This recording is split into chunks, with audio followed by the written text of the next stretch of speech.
Hello everyone, welcome to বর্ষার glam world. তো আজকে সরস্বতী পুজো, তো সেজন্য সরস্বতী পুজোর স্পেশাল একটা ভ্লগ তোমাদের সঙ্গে আমি শেয়ার করছি। তো এই যে আমার সরস্বতী পুজোর এটা ছিল সাজ।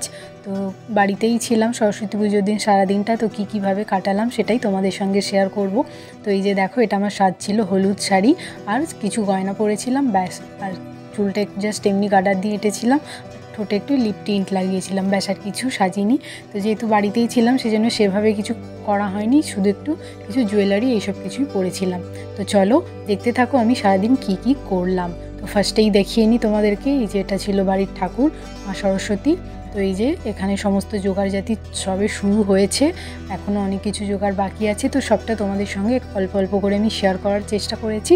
তো ভ্লগটা রিকোয়েস্ট করব স্কিপ না করে পুরোটা দেখো, আশা করছি খুব ভালো লাগবে। তো এই যে দেখো, এখানে ফুল মালা সমস্ত ধান দুব্ব সব কিছু রেডি আছে, এখানে আগষষ্ঠীও রেডি আছে। তো এবারে ফার্স্টে আমি আলপনা দিয়ে নিয়েছিলাম। তো এই যে সমস্ত গেটে আর ঠাকুরের সামনেটা যেখানটা দেবী ঘরটা রাখা হবে তার ওখানটা আমি সুন্দর করে আলপনা দিয়ে নিচ্ছি। সুন্দর মানে মোটামুটি যতটুকুনি পারি সেরকম সিম্পলের মধ্যে একটু আলপনা দিয়েছি। তো এই যে দেখো, এরকম সিম্পলি আলপনা দিয়েছিলাম আমি।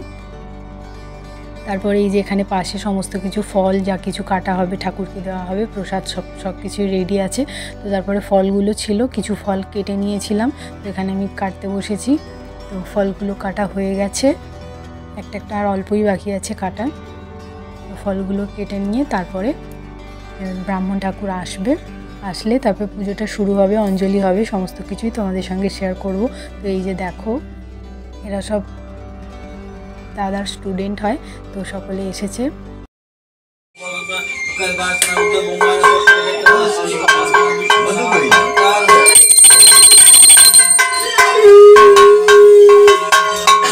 তো ব্রাহ্মণ ঠাকুর এসে গিয়েছিল, পুজোয় বসে গেছেন। তারপর আমি এখানে প্রদীপের সলতেগুলো করে দিচ্ছি, পঞ্চপ্রদীপ এমনি জাঘারির প্রদীপ সমস্ত কিছু সলতেগুলো করে প্রদীপগুলো জ্বালিয়ে দিলাম। তারপরে এখানে অঞ্জলির সময়তে এই যে সব স্টুডেন্টরা এসেছিলো অঞ্জলি দিল।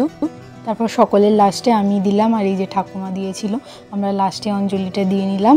এখানে গঙ্গা জল দিয়ে ফার্স্টে হাতটা ধুয়ে নিচ্ছি। তো এরপরে ব্রাহ্মণ ঠাকুর মন্ত্র বলবেন, আমরা নমো বিষ্ণু নমো বিষ্ণু নমো বিষ্ণু নমো অপবিত্র পবিত্র বা সর্বাবস্থা গতা বিবা যশ্বরে কাক্ষ সভাজ্য অভ্যন্তর সূচি নমো সূচি নমো সূচি নমো সূচি নমো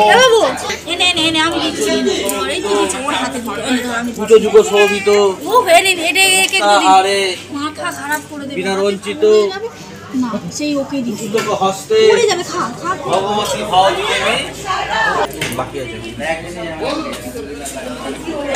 ওম জবাকুসুম সন্তাসর কাশ্যপ্য মহাধত্রী সন্তারিণী সর্বপাপ পূর্ণতস্মি দিবাকরম।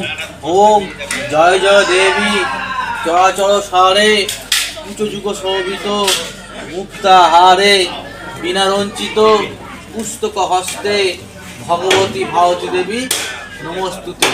নমো ভদ্রকাল্য বেদ বেদাঙ্গ স্তম্ভে এসো সচন্দন পুষ্প বিল্ল পত্তাঞ্জলি সরস্বত্যায় নমো।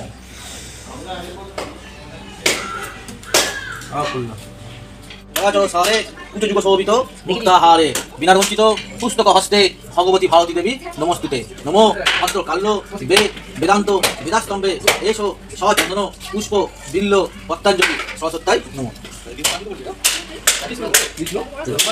অঞ্জলির পর্ব এইভাবে শেষ হলো। তারপরে হোমযজ্ঞ আরও অন্যান্য পুজো হওয়ার পরে তারপরে আমি দুপুরবেলা এখানে লাঞ্চ করছি। লাঞ্চে সরস্বতী পুজোর দিন দুপুরে ছিল খিচুড়ি আর বাঁধাকপি দিয়ে একটা তরকারি। তো লাঞ্চ করছি, লাঞ্চ ওই 2-2:30টার দিক করে লাঞ্চ করেছিলাম। তো এই ছিল আমার আজকে সরস্বতী পুজোর দিনটা, আমি এভাবেই কাটালাম। তো এরপরে তো সন্ধেবেলা আমাদের বাড়িতে গোটা সেদ্ধর ব্যাপার আছে, সেসবেরও সমস্ত কিছু জোগাড়জাতি চলছে। গোটা সেদ্ধ যাদের হয় তারা জানো এটা, তো সমস্ত জোগাড়জাতিও চলছে। তো এইভাবে আমার সরস্বতী পুজোর দিনটা আমি কাটিয়েছি। তোমাদের কেমন লাগলো আমার এই আজকের ব্লগটা অবশ্যই তোমরা কিন্তু জানিও কমেন্ট করে। ভালো লাগলে ভিডিওটা লাইক করে দিও। আর এটা হচ্ছে সরস্বতী পুজো পরের দিন, মানে 15 তারিখ, মানে আজকে।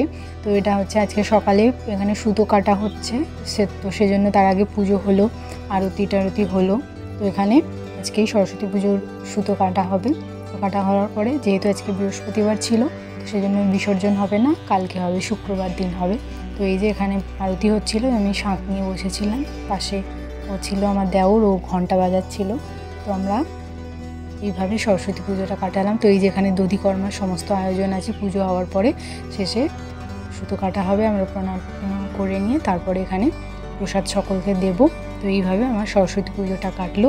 ব্লগটা কেমন লাগলো তোমরা কিন্তু জানাতে ভুলো না, অবশ্যই লাইক করে দিও, শেয়ার করে দিও, আর পেজটাকে ফলো করে দিও।